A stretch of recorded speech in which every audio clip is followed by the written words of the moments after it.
Hello, everybody. Moving right along through my rapid fire of wrap ups. This is my reading wrap up for September 2024, and it should be a short one because I only read one book from front to back, and unfortunately, I DNF'd one, The Bedwetter by Sarah Silverman. I believe this is the first memoir that I've DNF'd. I wasn't really gripped so much by this memoir. Going into it, I know Sarah Silverman's personality. If you know her, you might too. So I knew going in that vulgarity, swearing, inappropriate language, whatever, that would be a common occurrence. So saying that and putting that behind me, I'm gonna poo-poo on that and be a wet blanket and mention one scene in this memoir where a fan approached her and was elated to see her and was just laughing about her saying the N-word during one of her routines.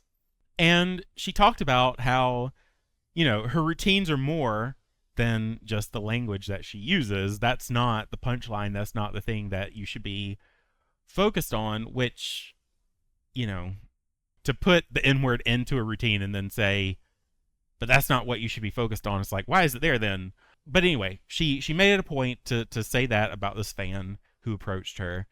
But then around the 60% mark, one of her chapter titles was just a string of 4 slurs. And so when I saw the title, I went back to what she said to that guy, her fan, and I'm like, okay, so what's the point of this? Where's the punchline? And I can see people coming at me saying, well, you have no sense of humor. But she literally just said before that that's not the humor.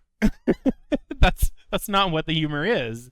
So I DNF'd at that point. I wasn't feeling gripped anyway, and I feel like I'm being a jerk right now. So I guess I should just probably move on. Daughters of the Dust by Julie Dash. This was one of my American Heritage Challenge books that I wanted to read. I read There There by Tommy Orange, enjoyed it enough to check out Wandering Stars and read through that. I enjoyed both of them.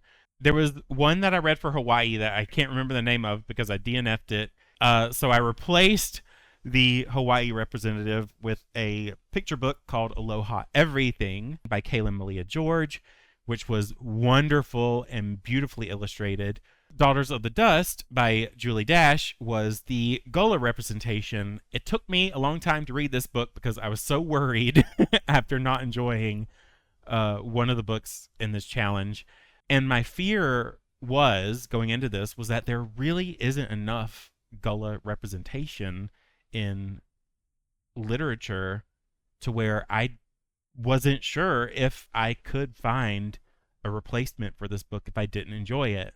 If you know of any Gullah-Geechee novels out there besides this one, do leave it in the comments below because I would certainly love to read more books as it also pertains to South Carolina. The Gullah-Geechee culture was formed by slaves as a way to preserve their African roots. And this book explores that. Amelia Varnes is an anthropology student living in New York, and against her grandmother's wishes, she decides that she wants to learn more about her family, her history, and travel south to interview her Gullah relatives. So she travels to Dawda Island, meets with Elizabeth, who is one of my favorite characters, and she begins the interview process where she gets individual stories that not only explore the culture, but also the specific community that she goes to visit in Dawda Island. I think I said that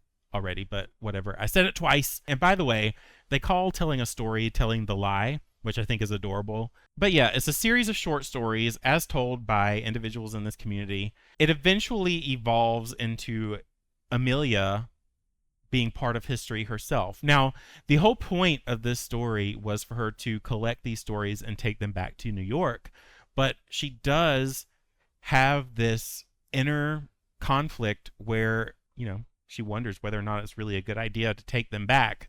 There's that. She discovers a lot more about herself, and it's really cool seeing this fish out of water coming from New York. You know, this book brushes on how being a black woman in a black community, despite that, there is this clashing of culture where she is from New York.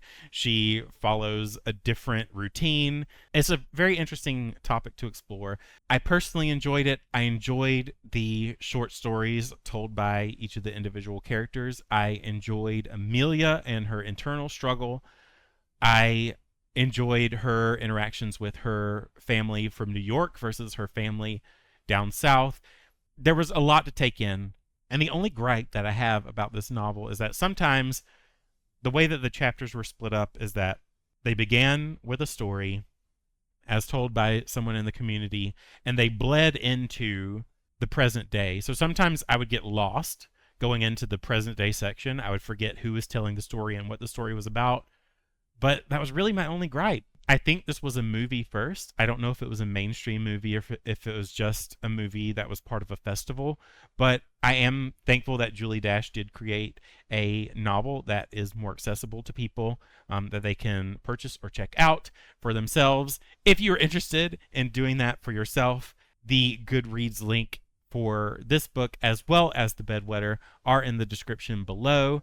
Go to the retailer of your choice and purchase them if you're feeling brave, or head on over to your local library or use your library app if they are available. If you enjoyed this video for whatever reason, do leave a like and subscribe if you haven't already. Otherwise, I've been Jim. You've been great. Happy reading.